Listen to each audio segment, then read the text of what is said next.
There is a silent battle happening inside you every morning you wake up for a job that drains your soul. You feel it. That tightening in your chest, that strange exhaustion that makes no sense, that voice whispering, "You weren't created for this." Chosen one. If you've been wondering why certain careers feel like they suffocate you from the inside out, this message will finally explain what your spirit has been trying to tell you for years. Chosen one. Before we begin, take a breath and feel this truth settle inside you. There are jobs that pay your bills and jobs that bankrupt your spirit. There are paths that anyone can walk and paths that were never meant to touch your feet. Many people can work anywhere, fit anywhere, survive anywhere without ever questioning what those environments are silently doing to their soul. But you are not many people. You were born with a different wiring, a different depth, a different spiritual frequency. You carry a divine heritage, a calling that is older than your birth, a sensitivity that detects atmospheres long before your mind understands them. That is why you feel what others don't. That is why certain environments drain you while others seem perfectly fine to everyone else. Some workplaces look harmless from the outside, structured, respectable, even promising. Yet spiritually, they tighten around your light like invisible hands. They dim your intuition. They silence your inner fire. They bury your destiny under routines that suffocate the very essence of who you are. And if you've ever felt out of place, if you've ever sat at a desk feeling your soul shrinking, if you've ever walked into a meeting and felt your energy collapsing for no logical reason, that wasn't weakness. That wasn't overthinking. That wasn't you not being strong enough. No, that was your spirit rejecting what was never meant to hold you. You are chosen, and your soul refuses to settle where your purpose cannot breathe. Today, we reveal 7 jobs you must never accept as a chosen one. Not because you are incapable, but because these environments suffocate your divine heritage and disconnect you from the mission heaven placed inside you. And trust me, once you hear this list, you will finally understand every moment of discomfort your spirit has ever felt. Before we continue, make sure you like this video, subscribe if you haven't yet, and comment 99 below, because 99 is the number of divine alignment, the reminder that you are stepping into the final stage of clarity before a major spiritual upgrade. The first job you must never accept, chosen one, is the kind that operates inside cold, mechanical corporate structures where the air feels sterile the moment you step in. These are places where the heartbeat of humanity has been replaced by analytics, where people are measured in quotas, not qualities, where your worth is calculated on spreadsheets instead of recognized in your essence. You feel it instantly, a spiritual frost that settles over your shoulders, a quiet heaviness that whispers, "You do not belong here." And no matter how hard you try to adapt, something inside you refuses to blend into the monotony. It's not that you lack discipline. It's not that you can't work hard. It's that your spirit knows this environment was engineered to suppress the parts of you that make you chosen. Your creativity begins to curl inward, shrinking to survive the atmosphere. Your intuition, once sharp and alive, becomes faint, as if the fluorescent lights above are draining its voltage. Even your body starts sending messages your mind tries to ignore. Headaches that appear out of nowhere, a fatigue that sleep cannot fix, a subtle emotional numbness that creeps in every time you sit down at your desk. These are not random symptoms. These are alarms. Alarms indicating that your soul is being smothered, not because you're weak, but because the job requires you to silence your inner truth just to get through the day. You were never designed to build someone else's empire while your own mission withers in the background. You were not born to thrive in environments where compassion is considered a distraction, where intuition is labeled unprofessional, where empathy is a liability instead of a divine advantage. You lead through presence, not pressure. You inspire through essence, not authority. You shift atmospheres simply by being aligned with your calling, and corporate systems that worship productivity over humanity cannot support that power. Every time you force yourself to endure a job that demands you trade peace for a paycheck, a small part of your divine heritage flickers. Because your calling does not grow inside cages built on routine and survival. It grows in places where your purpose breathes, expands, and influences. And here's the mystery most people never notice. The more misaligned a corporate environment is with your spirit, the stronger the discomfort becomes, until it pushes you to question, to awaken, to break free. That pressure you feel is not punishment, it's preparation. Because what waits in the next revelation will expose an even deeper truth about why your path simply cannot remain in places that shrink your soul. The second job you must never accept, chosen one, is any role that operates under spiritual shadows. Places where integrity is optional, where deception is normalized, where temptation is disguised as opportunity, and where the atmosphere itself feels heavy even before you understand why. These are not just bad workplaces. These are environments built on foundations that collide violently with your divine assignment. While others may walk in without sensing anything wrong, you feel the shift instantly, your clarity blurs, your chest tightens, a spiritual fog wraps around you like a warning mist. And even if nothing looks dangerous on the surface, something inside you whispers, "You are not meant to stay here." That whisper is not paranoia, it is divine protection.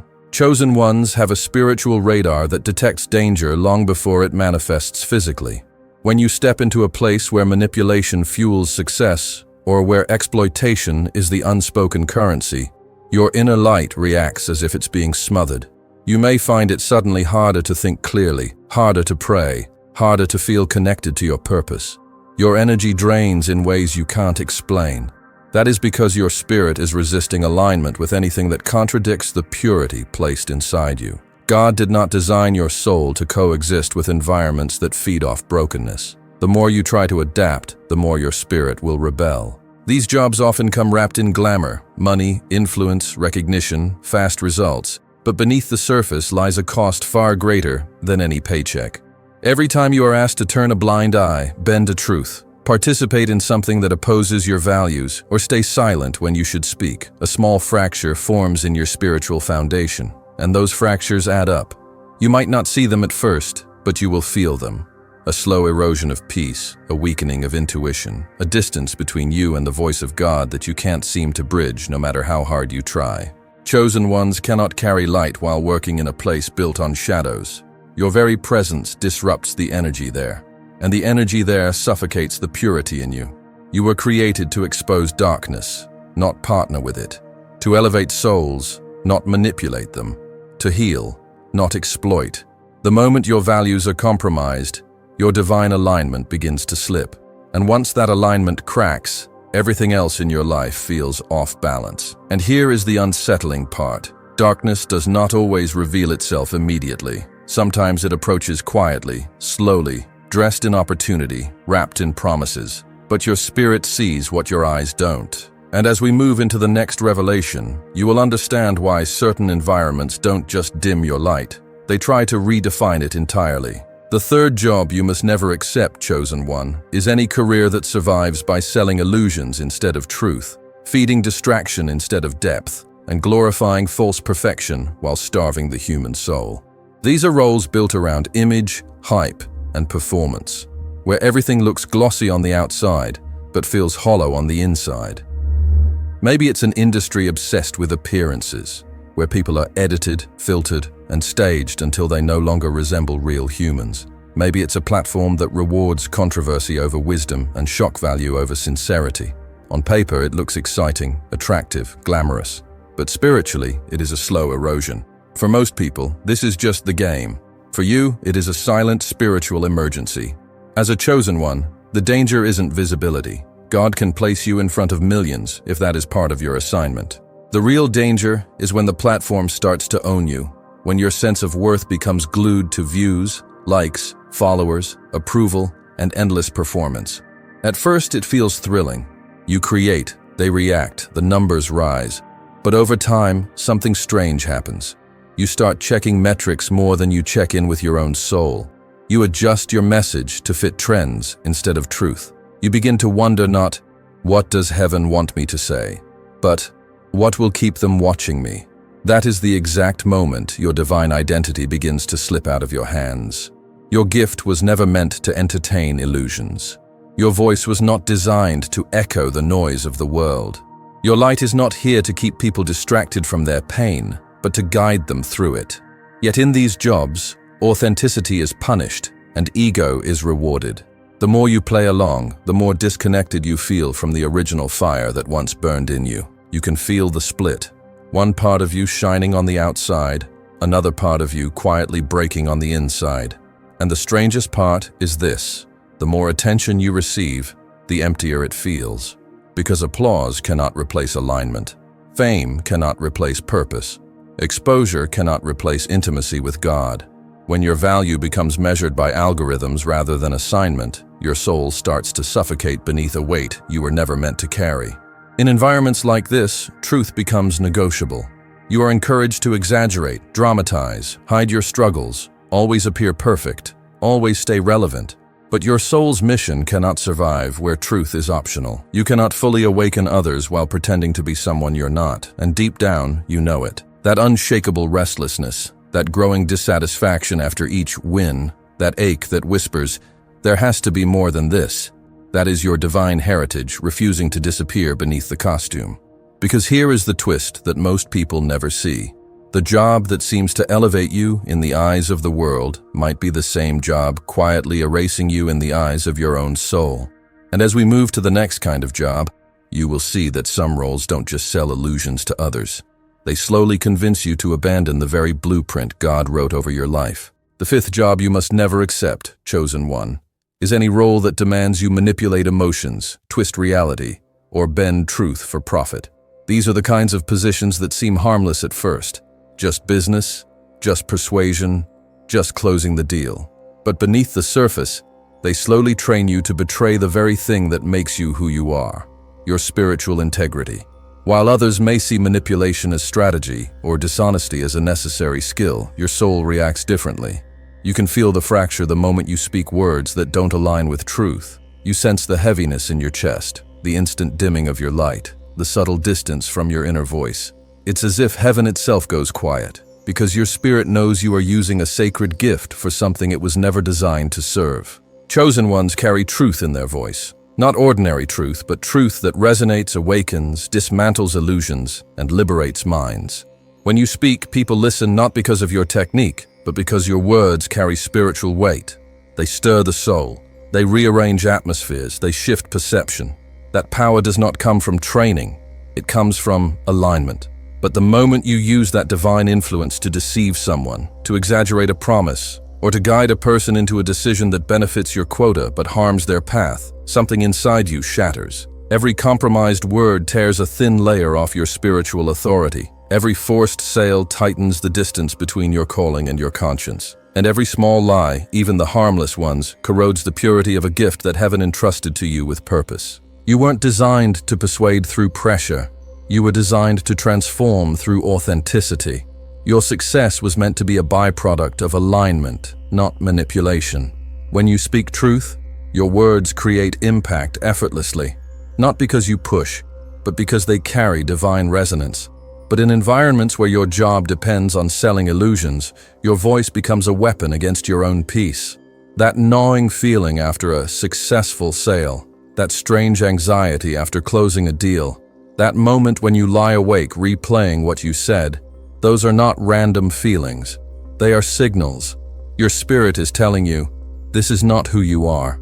This is not what your voice was made for. Jobs rooted in manipulation slowly reshape your identity. They train you to prioritize profit over people, numbers over souls, results over integrity. And if you stay long enough, you begin to lose the ability to recognize your own voice, the pure, powerful, spiritual tone you once carried. What begins as minor discomfort eventually becomes spiritual suffocation. And the worst part is that the world may reward you for it.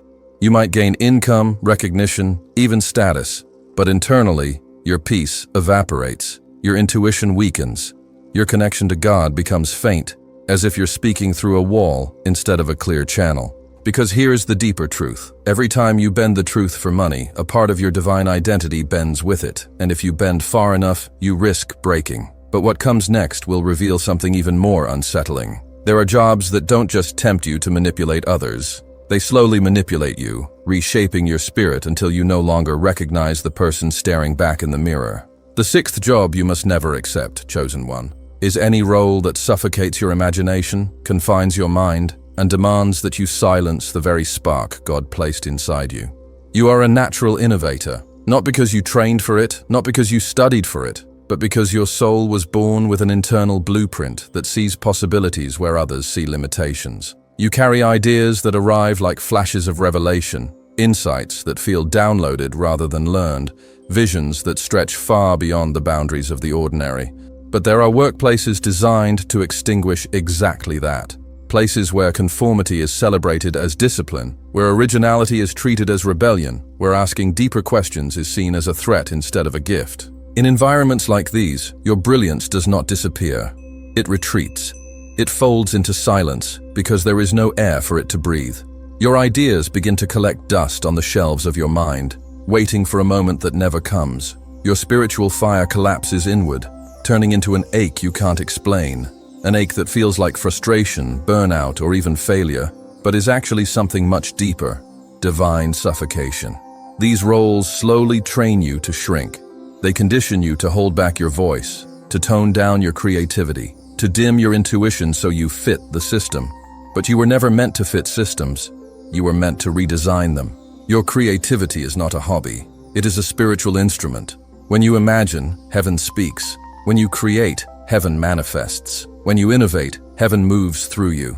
But in jobs that demand repetition over revelation, your gifts are treated like inconveniences rather than catalysts. You begin to question yourself, doubt your instincts, second-guess your visions. You might even start believing that your ideas are too much, too big, or too unrealistic, when in reality, they are simply too divine for environments that cannot contain them. You were not born to decorate cages. You were born to build new worlds. This is why stagnant roles feel like prisons to you. Not because you lack discipline, but because your spirit is choking on unrealized potential. You need space to create, to explore, to imagine, to disrupt, to transform. You need environments where your vision is fuel, not a burden. And every time you stay in a job that rejects creativity, you risk losing the language of your own soul. You risk waking up one day and realizing that the fire you once carried has cooled into something faint, something quiet, something unrecognizable. But here is the hidden urgency. Creativity is one of the main ways God communicates with chosen ones. When that creativity is stifled, you don't just lose innovation, you lose direction, you lose connection. You lose the signals that guide you toward your purpose. And if you remain in places that punish originality, your destiny cannot grow because the soil is poisoned against anything new. Yet beneath that quiet despair lies something else, something stirring, something rising, a subtle pressure that tells you your ideas were never meant to stay trapped. And as we approach the next revelation, you will understand why the environments that kill creativity are often the same ones that fear what you came here to build. The seventh job you must never accept, chosen one, is any environment where money is not a tool, but a god, where the pursuit of wealth replaces the pursuit of meaning, and where ethical lines blur until they disappear entirely. These are workplaces where greed is dressed up as ambition, where manipulation is celebrated as strategy, where those who question morality are labeled naive, and where the louder your conscience speaks, the more out of place you feel. In spaces like these, your spirit is under constant attack, not through obvious darkness, but through subtle distortion. A part of you wants to provide, to be responsible, to build stability. But another part, the deeper, wiser, divine part, feels the sting every time you are asked to prioritize gain over goodness, profit over people, success over soul. This internal tug-of-war is not failure. It is evidence of your identity. Chosen ones cannot thrive in environments where everything sacred becomes secondary. You feel the spiritual war inside you more intensely than others. One voice whispering, "Just do what everyone else does," and another voice, quieter but unshakable, saying, "This is not who you are." The moment money becomes more important than meaning, your divine heritage begins to collapse. Not because money is evil, but because chasing it without purpose empties you from the inside out. What others call success feels like spiritual suffocation to you. God designed you to handle abundance, but abundance that is aligned with integrity, humility, compassion, and responsibility. Every dollar you earn is meant to flow through clean hands, not through compromised values. You were never meant to sacrifice your truth for a paycheck or silence your spirit to fit into systems that reward greed. And yet, these environments push you exactly toward those compromises, little by little, inch by inch, until you wake up realizing you've drifted far from the person you once were. In these jobs, you may notice something unsettling. Your intuition becomes quieter, your peace grows thinner, your joy feels conditional. The more you succeed externally, the more empty you feel internally. That is because when wealth replaces purpose, the soul begins to starve. It's a hunger most people do not even notice, but you do. Because you were created for a different kind of prosperity. A prosperity that does not cost your conscience. A prosperity that expands your spirit instead of shrinking it. A prosperity that invites God in instead of pushing him out. Roles that worship money will always try to reshape you into someone more aggressive, more detached, more self-serving, more hardened. They will tempt you to disconnect from empathy, to normalize manipulation, to treat people as opportunities rather than souls. But you cannot walk that path without losing access to the purity, clarity, and spiritual authority that make you chosen. And here lies the hidden truth. The more a job demands you sacrifice your values, the more violently your spirit resists. Because heaven knows what that sacrifice would cost you. Yet this revelation leads to an even deeper question. If certain environments collapse your soul the moment you step inside, what kind of environments were you actually designed to transform? And why is the next part of your journey about to expose that truth more clearly than ever? Chosen one. Listen closely now, because everything you have heard until this moment was preparing your spirit for this revelation. If your job drains your peace, blocks your creativity, silences your intuition, or disconnects you from God, then you must understand something powerful. That is not a job. It is a chain. A silent chain crafted to keep you small, predictable, contained, and far from the magnitude of the destiny written over your life. You are not sent to this world to survive routines, to obey systems that shrink your brilliance, or to spend your existence fueling purposes that have nothing to do with your own. No, you were sent to shift atmospheres with your presence, awaken souls with your insight, elevate environments simply by being aligned with your calling, and build what only a chosen one can build.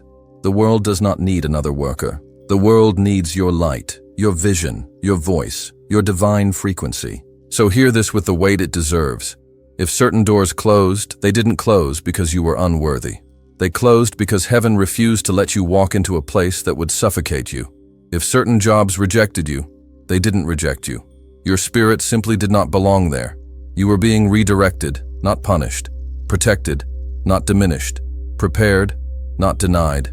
And every uncomfortable experience, every disappointment, every misalignment you felt was a holy whisper guiding you back to the path that was meant for you. Your divine heritage is calling loudly now, pulling you toward work that aligns with purpose, compassion, creativity, truth, and spiritual evolution.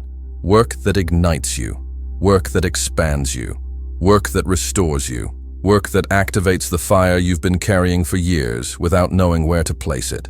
And when you step into that alignment, everything changes. Your energy rises, your clarity returns, your intuition sharpens, and life begins to unfold with a grace that feels supernatural. Because it is. So stand up, step out, break the illusion that you must settle for anything less than what your soul was crafted to do. Walk away from what dims you. Run toward what awakens you, and trust this truth, this unshakable prophetic truth. Where your soul can breathe, your destiny can finally rise. Where your peace returns, your power returns. Where your purpose grows, heaven moves, and where you choose alignment, miracles follow. If this message hit you in the deepest part of your spirit, comment, "I choose my divine path." Because the moment you declare it, the path begins to open beneath your feet.